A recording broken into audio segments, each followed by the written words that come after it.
ప్రభువు నామమునకు మహిమ కలుగునుగాక. ఈ ఉదయకాలము మీకందరికీ వందనాలు తెలియజేస్తున్నాను. ఈ దినము మిమ్మలను బలపరచు దేవుని మాట. నీవు లేచి రేయి మొదటి జామున మొర్రపెట్టుము, నీళ్లు కుమ్మరించున్నట్లు ప్రభువు సన్నిధిని నీ హృదయమును కుమ్మరించుము. విలాప వాక్యములు 2వ అధ్యాయము 19వ వచనము. ఎప్పుడు దేవునికి మొర్రపెట్టాలి, ఎప్పుడు మనము ప్రార్థన చేయాలి అంటే బైబిల్ మనకు సెలవిస్తుంది. యేసు ప్రభువారు ఆయన పెందల కడనే లేచి ఇంకనూ చాలా చీకటి ఉండగానే అరణ్య ప్రదేశమునకు వెళ్ళి అక్కడ ప్రార్థన చేయుచుండెను అనే మాటలు మనకు కనబడుతున్నాయి. ప్రభువారు మనకు గొప్ప మాదిరిని చూపించి ఉంచారు.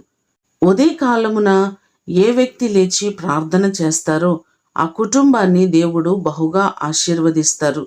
మనమందరమును ఉదయమునే లేచి దేవుని పాదాల చెంతకు వెళ్ళి ఆయన సన్నిధిలో మన కుటుంబము కొరకు, బిడల కొరకు ప్రార్థించినట్లయితే మన బిడల భవిష్యత్తును దేవుడు ఆశీర్వాదకరంగా మారుస్తారు. దావీదు వలె, దేవా నా దేవుడవు నీవే, నేను నిన్ను వెదకెదనని చెప్పినట్లుగా మనము దేవుని వెతికినట్లయితే మన కుటుంబాలన్నీ ఆశీర్వదించబడతాయి. మీరందరూ దేవుని చేత ఆశీర్వదించబడుదురుగాక. ప్రార్థన చేసుకుందాం. పరిశుద్ధుడైన తండ్రి, మీ పాదములకు వందనాలు, స్తోత్రాలు. ఉదయకాలమే మీ పాదముల చెంతకు వచ్చి మీ సన్నిధిలో ప్రార్థించడం మాకు నేర్పించండి. ఉదయకాలపు ప్రార్థన, తెల్లవారుజామున చేసే ప్రార్థన మా కుటుంబాల్లో అద్భుతాలు చేస్తుంది ప్రభువా. అలాంటి ప్రార్థనా జీవితము ప్రతినిత్యము మాకందరికీ మీరు కలుగు చేయండి.